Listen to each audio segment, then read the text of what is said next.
Terima kasih Anda masih bersama kami di iNews Pagi pemirsa. Puluhan warga negara asing ditemukan oleh warga bersembunyi di perkebunan sawit di daerah Sungai Sembilan, Kota Dumai, Riau.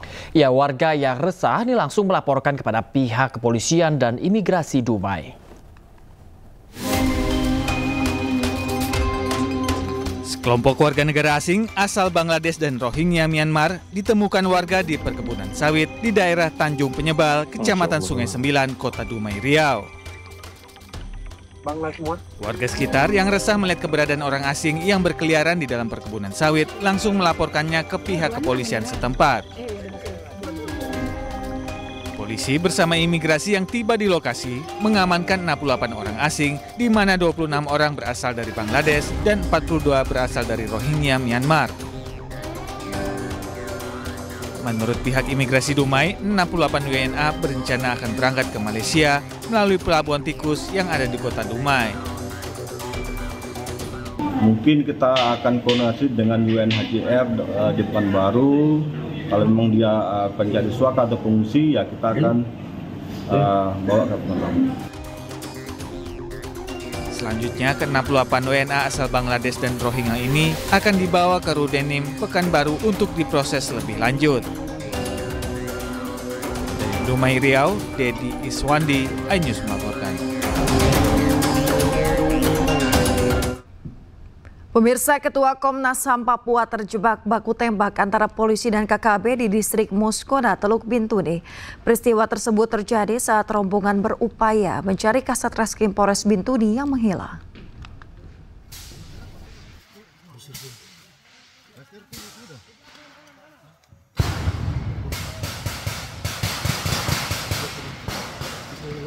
Rombongan yang membawa Ketua Komnas HAM perwakilan Papua harus berlindung saat ditembaki KKB di Sungai Rawara, distrik Moskona, Teluk Bintuni.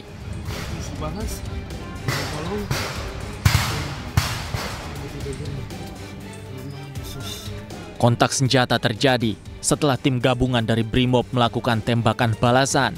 KKB yang terus terdesak akhirnya mundur ke dalam hutan. Kurang lebih pas jam 7:10 kami ditembak oleh kelompok sipil bersenjata. Kami berlima, syukur bisa selamat melakukan perlindungan diri, 4 kali ditembak dan syukur mendapat perlindungan dari anggota Brimob melakukan tembakan balasan dan kami bisa selamat di sini. Seluruh rombongan berhasil selamat dan dievakuasi ke distrik Moskona, Teluk Bintuni.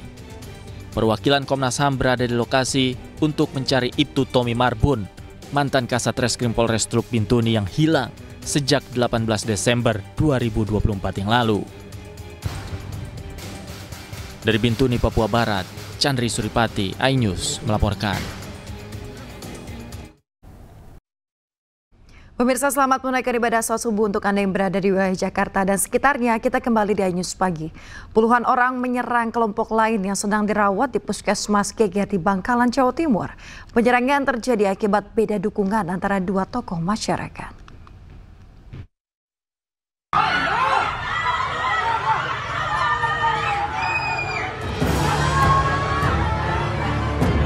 Warga yang marah menyerang Puskesmas Geger Bangkalan mengacungkan berbagai jenis senjata tajam. Dengan penuh emosi, warga memaksa masuk ke dalam. Beberapa orang bahkan sempat berhasil merangsek ke dalam lobi Puskesmas. Kondisi ini membuat para perawat, pegawai, dan keluarga pasien lainnya menjerit histeris. Warga ketakutan melihat berbagai senjata tajam masuk ke dalam Puskesmas. Anggota TNI Koramil dan polisi mencegah serta memukul mundur warga. Sebelumnya perselisihan sesama warga yang berbeda dukungan antara dua pihak tokoh masyarakat setempat. Selisih yang awalnya berupa cekcok mulut, kemudian berubah aksi perkelahian dengan senjata tajam. Dua orang dari masing-masing kubu terluka parah. Salah satu korban kemudian dievakuasi ke puskesmas untuk mendapatkan perawatan medis atas luka yang dialami. Yang mana yang melibatkan dua pihak, masih kami dalami profil dari keduanya, motif dari keduanya. Yang kami terima, keduanya saat ini sama-sama terluka, sama-sama sedang diberi perawatan. Sementara 2 korban yang terluka dirujuk ke RSUD Syarifah Ambami Rato Ebuh, Bangkalan, serta salah satunya ke rumah sakit di Surabaya.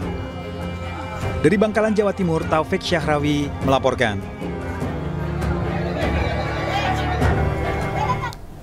Pemirsa, seorang pengguna mobil menganiaya seorang petugas SPBU di Sampang, Jawa Timur.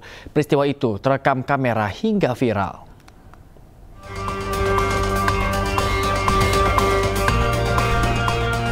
Seorang pengendara mobil terekam CCTV saat terlibat cekcok dengan petugas SPBU di Sampang, Jawa Timur. Tiba-tiba, pengemudi mobil itu memukul petugas SPBU yang kemudian berusaha melawan. Setelah itu petugas SPBU lain datang untuk melerai. Namun pengguna kendaraan itu langsung pergi meninggalkan lokasi. Dari keterangan petugas SPBU, cekcok terjadi karena barcode yang diserahkan pelaku untuk mengisi BBM jenis Pertalite tidak sesuai dengan plat nomor kendaraannya. Pelaku diduga kecewa karena permintaannya ditolak. Barcode ya, bukan scan ya kan, scan saya lihat lagi kan, saya kan langsung lihat dulu plat nomornya itu apa tidak gitu kan. Saya sudah scan, saya lihat plat nomornya nggak sama, saya lihat lagi itu kan, sudah lihat lagi saya ini nggak sama barcode-nya kan.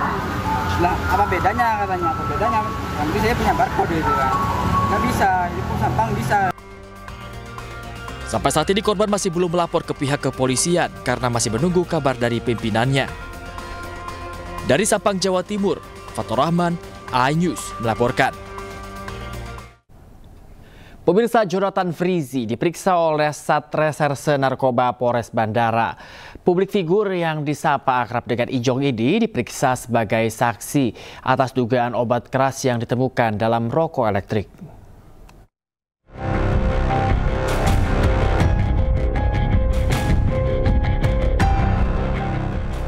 Kepolisian Resor Kota Bandara Soekarno-Hatta melakukan pemanggilan dan pemeriksaan terhadap artis tampan Jonathan Frizzy terkait dugaan tindak pidana penyalahgunaan narkoba jenis etomidate.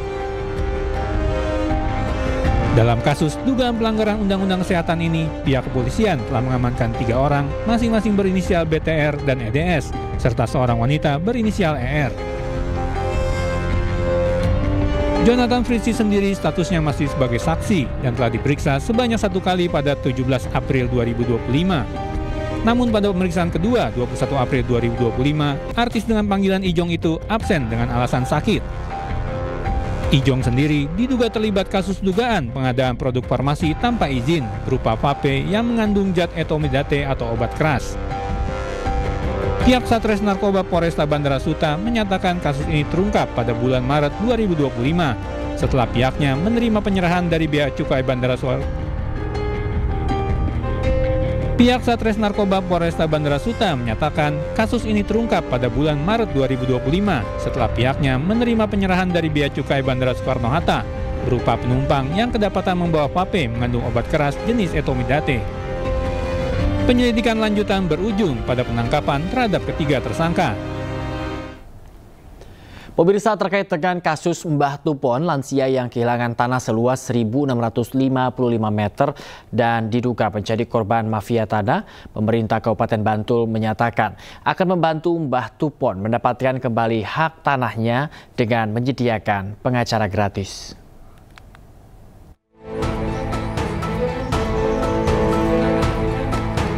Pemerintah Kabupaten Bantul akan memfasilitasi Mbah Tupon, korban mafia tanah, untuk kembali mendapatkan haknya. Kepala Bagian Hukum Pemkab Bantul Suparman mengatakan kasus mafia tanah yang dialami Mbah Tupon menjadi perhatian pihaknya. Pemkab Bantul akan membantu menyelesaikan permasalahan yang menimpa Mbah Tupon dan memastikan berada di pihak Mbah Tupon. Kami ada di pihak Pak Tupon untuk membantu penyelesaian ini dan fasilitasi apa yang diperlukan oleh Pak Tupon untuk memperoleh haknya kembali di proses-proses selanjutnya. Pak, apakah bisa dikatakan Bupati Bantul dan Pemkab siap mendukung Pak Tupon? Siap. Jadi kami akan sediakan fasilitasi untuk proses. Kalau kemudian Pak Tupon membutuhkan pendampingan hukum, akan kami sediakan pendamping hukum yang kemudian bisa tanpa biaya.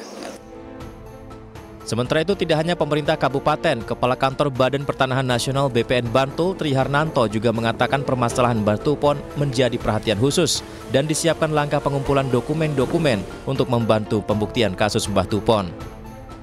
Jadi permasalahan kasus Pak Tupon ini Kementerian juga intensif memperhatikan permasalahan ini, dan kami Kantor Pertanahan Bantul terutama kami juga sudah mengantisipasi hal-hal terkait dengan permasalahan Pak Tupon ini. Langkah awal kami sudah mengumpulkan dokumen-dokumen yang ada di Kantor Pertanahan dan kita pelajari. Pada prinsipnya kalau dari aspek pendaftaran tanahnya ya sudah benar, tapi dari aspek-aspek yang lain memang perlu dilakukan uji. Istilahnya ada pihak lain nanti yang akan menguji apakah keabsahan dari akta jual belinya, dan itu ya memang karena sudah dilaporkan di Polda, ya memang nanti pihak Polda akan koordinasi dengan Kantor Pertanahan. Sebelumnya kasus Mbah Tupon yang sudah viral ini disoroti pemerintah Kelurahan Bangun Jiwo Kepanewon Kasihan, Kabupaten Bantul bersama jajaran terkait, termasuk ATR BPN Bantul yang berkomitmen akan menuntaskan permasalahan tanah milik Mbah Tupon. Dari Bantul, Yogyakarta, Trisna Purwoko, iNews melaporkan. Keluarga Mbah Tupon mencari keadilan setelah sertifikat tanah yang akan diwariskan ternyata telah berubah nama dan digunakan ke bank. Mbah Tupon diduga menjadi korban mafia tanah dan terancam kehilangan tanahnya seluas 1.655 meter. Ya, yang seluas 1.655.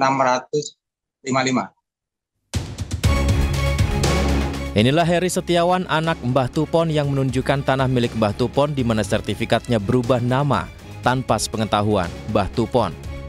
Pihak keluarga telah melaporkan kejadian ini ke pihak kepolisian. Mbah Tupon tinggal di Bantul, Yogyakarta, diduga menjadi korban mafia tanah dan terancam kehilangan tanahnya seluas 1.655 meter. Keterangan anak Mbah Tupon, peristiwa ini diawali mantan anggota Dewan inisial BR yang membeli 298 meter persegi tanah Mbah Tupon. BR kemudian menawarkan bantuan untuk memecah tanah sisa milik Mbah Tupon menjadi 4 sertifikat. Di saat waktu pengurusan yang sangat lama, tiba-tiba kemudian sertifikat berubah nama. Pihak keluarga Mbah Tupon pun menuntut pertanggungjawaban ke BR. Awalnya dulu Bapak BR itu menawarkan pada bapak saya untuk pecah waris ke 3 anaknya. Nah, setelah berapa waktu bapak saya kan menanyakan soal sertifikat itu kepada Pak BR. Kata BR, Bapak BR itu jawab, baru proses Mbah, hanya mau membantu untuk pecah waris. Soalnya dia sudah menawarkan ke bapak saya, Mbah, ini sertifikat yang seluas 1.655, di mana kalau saya pecahkan menjadi 4 ke anak-anaknya. Udah balik nama ini, kasus ini.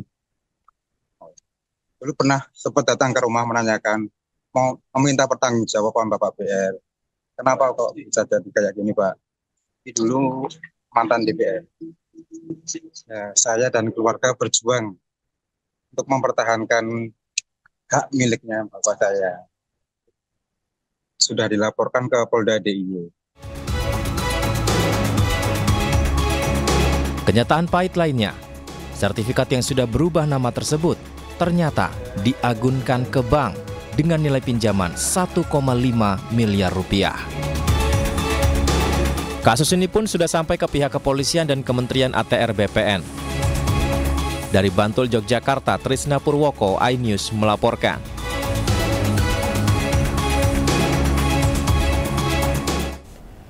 Pemirsa, 7 pelaku pemalsu STNK ditangkap polisi di sejumlah lokasi berbeda di Sulawesi Selatan. Sementara itu pemirsa, di Jakarta, seorang pendeta asal Bogor melaporkan oknum polisi atas dugaan kriminalisasi kasus pemalsuan akta pernikahan dan pemberkatan pernikahan.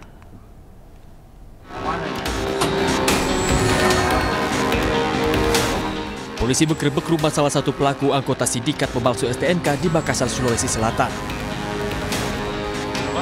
Polisi menemukan sejumlah STNK palsu serta sebuah komputer yang diduga digunakan untuk memalsukan surat kendaraan. Polisi pun menangkap 6 pelaku lainnya di sejumlah lokasi berbeda di Kabupaten Maros dan Kabupaten Jeneponto. Para pelaku kemudian dibawa ke Mapolda Sulawesi Selatan bersama 7 unit mobil, 12 unit sepeda motor, dan 1 unit truk tangki yang menggunakan STNK palsu. Tarif jasa pembuatan STNK palsu mulai 1,8 hingga 2,5 juta rupiah.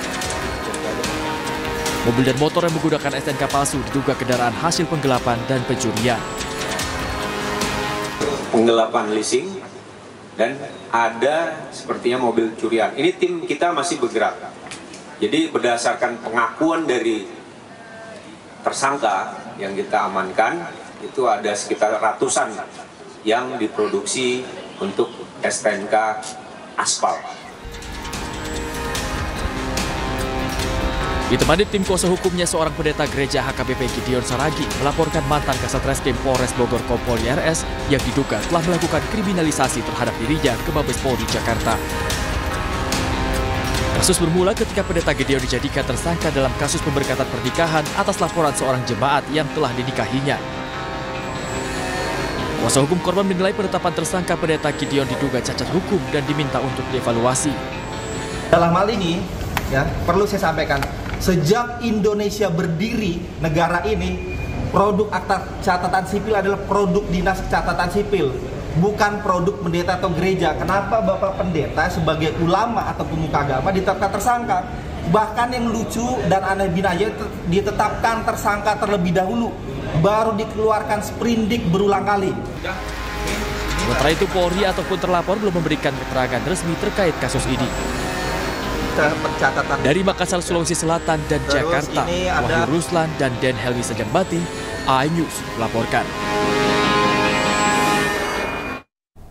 Pemirsa, mantan Menteri Pemuda dan Olahraga Roy Suryo bersama 2 tokoh lain resmi dilaporkan ke polisi oleh sebuah ormas di Banten.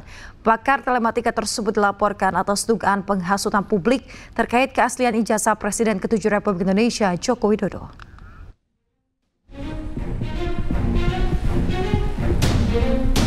Organisasi masyarakat Forum Komunitas Masyarakat Banten Anti Fitnah mendatangi Mapolda Banten Senin siang. Mereka melaporkan pakar telematika Roy Suryo, ahli digital forensik Rismon Cianifar, serta Dr. T. Fauzia Tiasuma atas dugaan penghasutan publik terkait keaslian ijazah Presiden ke-7 Republik Indonesia Joko Widodo. Ketua Forum Komunitas Masyarakat Banten Anti Fitnah, Roynal Pasaribu, menyatakan pelaporan ketiganya diajukan dengan dasar pasal penyebaran berita bohong dan pencemaran nama baik dalam Undang-Undang ITE. Selama lembaga penerbitnya itu tidak pernah membatalkan, tetap mengakui asli, dan pengadilan pun tidak pernah juga menyatakan itu ijazah yang palsu, kita berpegangan kepada itu. Atas dasar itulah kita datang ke Polda ini, supaya tidak ada lagi kegaduhan di masyarakat. Sebelumnya, pengamat telematika Roy Suryo mengatakan ijazah Presiden ke-7 RI Joko Widodo yang viral di media sosial palsu. Dalam kesempatan lain, Roy Suryo menyatakan siap menghadapi proses hukum dan membuktikan keabsahan ijazah Presiden RI ke-7 Joko Widodo di pengadilan. Ijazahnya tidak ada di UGM.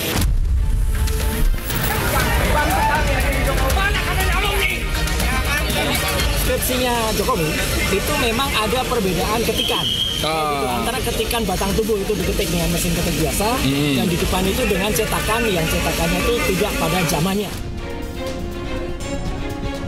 Sementara itu, mantan orang nomor 1 Republik Indonesia Joko Widodo akan menempuh jalur hukum karena masalah ini sudah menjadi fitnah dan mencemarkan nama baik dirinya. Joko Widodo menyebut seluruh permasalahan ijazahnya telah diserahkan kepada tim kuasa hukumnya. Sudah menjadi fitnah di mana-mana, pencemaran nama baik. Saya mempertimbangkan untuk melaporkan ini, membawa ini ke ranah hukum. Joko Widodo juga menyebut dirinya siap menunjukkan ijazah asli jika diminta hakim dalam persidangan. Tim Liputan iNews melaporkan. Pemirsa, sidang lanjutan tersangka suap vonis bebas Ronald Tanur kembali digelar. Sidang atas terdakwa Zarof Rikar itu digelar dengan agenda mendengarkan keterangan saksi.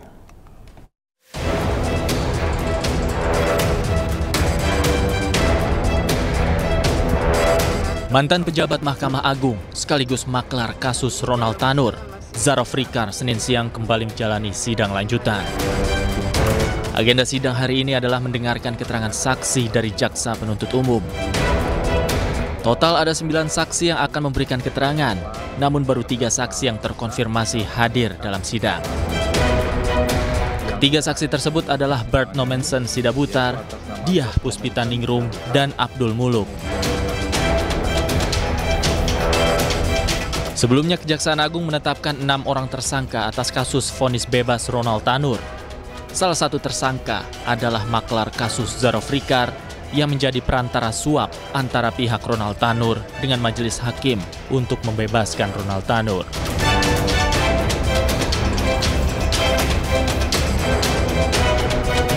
Atas hal itu, Zarof didakwa atas upaya permufakatan jahat karena menjanjikan uang 5 miliar rupiah pada Hakim Kasasi Agung Susilo. Dan atas perannya itu, Zarof Rikar terancam hukuman 20 tahun penjara.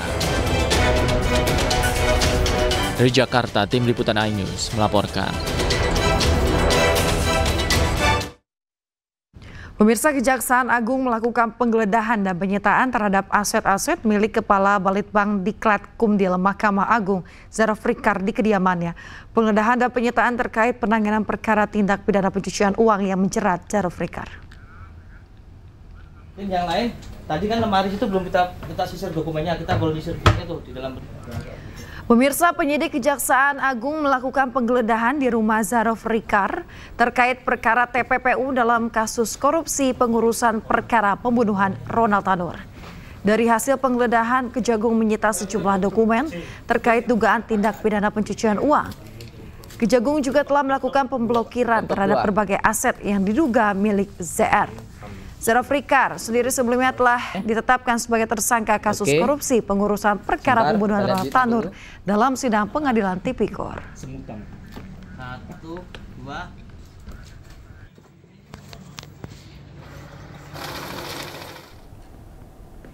Koalisi Sipil Masyarakat Anti Korupsi adukan Jampitsus terkait surat dakwaan Zarof Rikar ke Jamwas Kejagung RI Senin siang.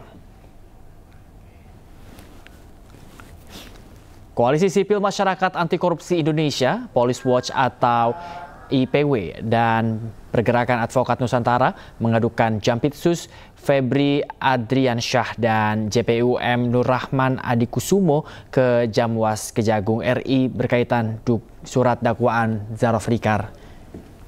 Keduanya diduga sengaja melekatkan pasal gratifikasi atas temuan barang bukti uang tunai sebesar 915 miliar dan 51 kg emas.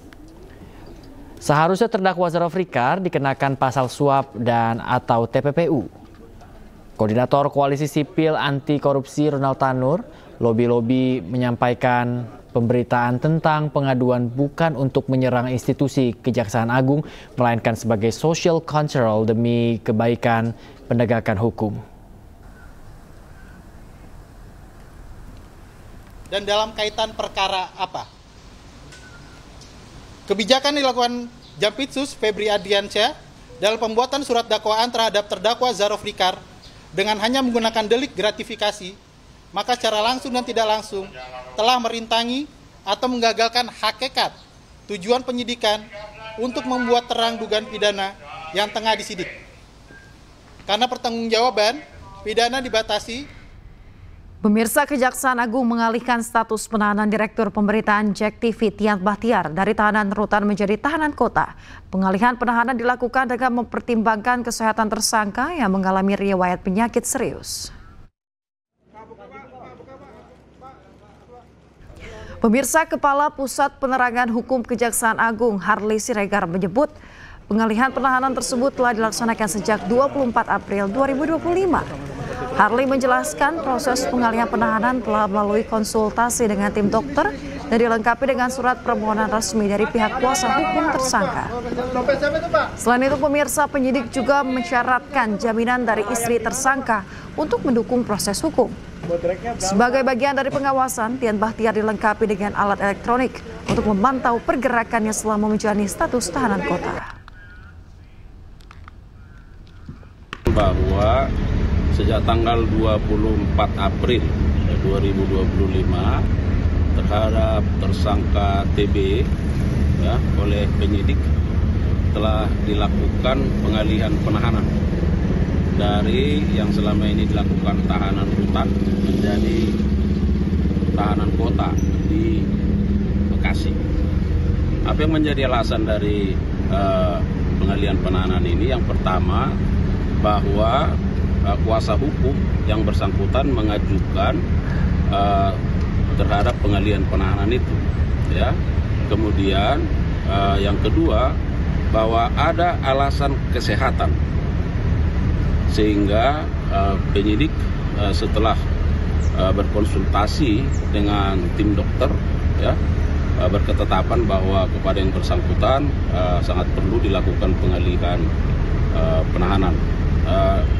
Dapat kami sampaikan bahwa ternyata yang bersangkutan ada riwayat sakit jantung dan sudah 8 ring dipasang. Ya, kepada yang bersangkutan juga dilekatkan alat elektronik yang akan melakukan pemantauan terhadap pergerakan. Ya, jadi sudah dipasang alat elektroniknya. Pemirsa, Presiden Prabowo bertemu dengan Federasi Industri Korea Selatan, di mana pertemuan membahas perluasan kerjasama antara kedua negara.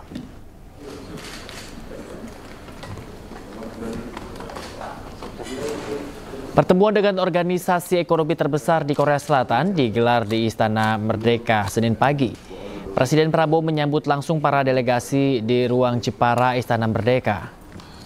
Dalam pertemuan ini, Presiden Prabowo didampingi Wakil Presiden RI Gibran Rakabuming Raka dan Menteri Koordinator Bidang Perekonomian Airlangga Hartarto. Tak ketinggalan, Menteri Investasi dan Hilirisasi sekaligus CEO Danantara, Rosan Roslani, ikut hadir dalam pertemuan ini. Pertemuan digelar untuk memperkuat hubungan ekonomi dan memperluas peluang kerjasama investasi antara Indonesia dan Korea Selatan di berbagai bidang.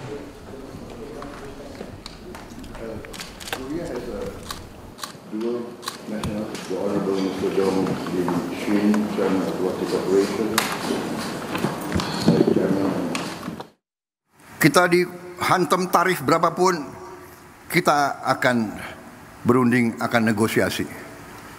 Kita hormati, tapi kita percaya kepada kekuatan kita sendiri, saudara sekalian. Kalaupun mereka tidak membuka pasar mereka kepada kita, kita akan survive. Kita akan tambah kuat, kita akan berdiri di atas kaki kita sendiri.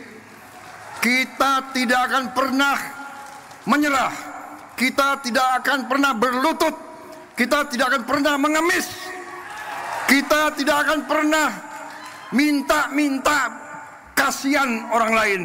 Tidak perlu dikasihani, bangsa Indonesia tidak perlu dikasihani. Pemirsa, Presiden Prabowo Subianto memberikan arahan dalam pertemuan terbuka Danantara di JCC Senayan, Jakarta. Prabowo mengaku arahan tersebut digelar secara tertutup karena banyak jajaran direksi BUMN yang mendapat teguran. Pemirsa, Prabowo Subianto memberikan arahan strategis Danantara, terutama dalam berkolaborasi dengan BUMN. Melalui Danantara, pemerintah akan menginvestasikan sumber daya serta aset BUMN ke berbagai proyek yang memiliki dampak besar bagi keberlangsungan ekonomi Indonesia. Usai memberikan arahan, Prabowo mengungkapkan bahwa pertemuan digelar secara tertutup karena ia banyak menegur sejumlah direksi BUMN serta melakukan evaluasi kinerja para direksi. Ya, jadi tadi saya menyampaikan bahwa Danantara ini adalah kekayaan bangsa Indonesia harus dikelola dengan sebaik-baiknya, dijaga, dirawat dengan sistem yang transparan dan sangat ketat. Karena ini adalah kekayaan yang luar biasa dan bisa mendorong kebangkitan kita. Kita kelola dengan baik, kita hitung aset-aset kita, ternyata kita kaya. Mungkin sebentar lagi kekayaan Danantara akan tembus 1 triliun US dollar. Dan kalau dikelola dengan baik, ini bisa menghasilkan dana yang besar untuk bangsa kita. Itu pendekatan saya seperti itu. Saya minta atas nama bangsa dan rakyat, saya minta semua direksi berbuat yang terbaik, tinggalkan praktek-praktek zaman dulu mungkin yang kurang efisien, atau ada praktek-praktek yang nggak benar, harus ditinggalkan. Dan saya serahkan kepada manajemen untuk mengevaluasi semua direksi, dievaluasi kinerjanya dan wataknya, akhlaknya, dan prestasinya. Kalau dia tidak berprestasi, kalau dia malas-malesan, kalau dia lakukan praktek-praktek yang nggak benar, menyalahgunakan wewenang, menyalahgunakan fasilitas, saya minta diganti. Yang baik dari bawah, dari dalam, kalau bisa dipromosikan. Kalau tidak, cari ahli yang baik. Tapi tidak boleh yang tidak profesional. Ya, saya bilang jangan memilih atas dasar suku, agama, ras, latar belakang, atau atas dasar partai politik. Tidak, ini harus anak-anak Indonesia yang bekerja sebesar-besarnya untuk rakyat.